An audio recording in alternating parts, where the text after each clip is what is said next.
Hey there, friends. Welcome to our first podcast of Innovate, Ignite, and Inspire by the Presbytery of the James. I'm Dr. Flo Barbee-Watkins, and I serve as the lead presbyter for vision and collaboration. And I thought that in our first podcast, I'd just tell you a little bit about who I am. I was born and raised in Atlanta, Georgia. I've always been a Southern girl. I was reared in the faith and always in church. Both of my parents were very active elders in the church, and that's where I got my spiritual formation, in the church, with friends and with other family members, because every Sunday we would have Bible study, and of course on Sundays we would attend worship, and that was just our norm.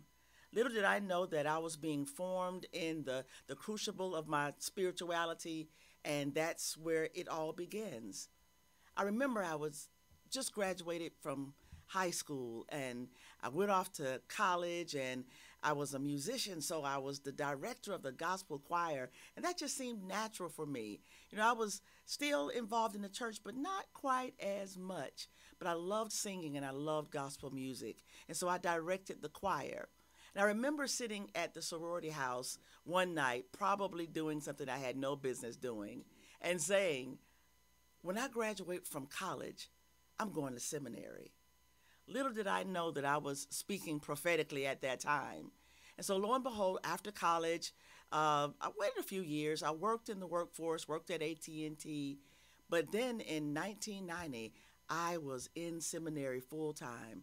And can I tell you, I was in for the ride of my life.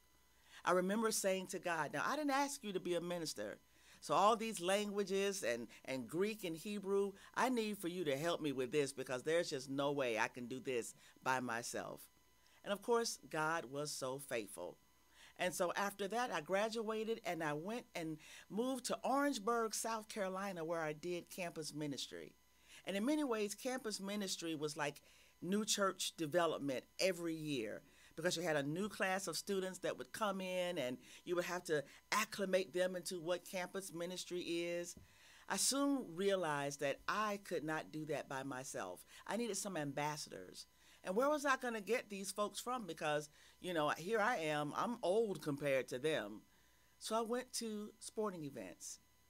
But then I started going to practices. I went to football practices and basketball practices and volleyball games and softball games. And eventually there were people who wanted me to come and pray with them. And that's how that ministry began. It was just little by little. I served there for about 4.5 years, and then I went into pastoral ministry. I moved north to Rock Hill, South Carolina. And that ministry flourished, and we built a new edifice, and it was just amazing being there.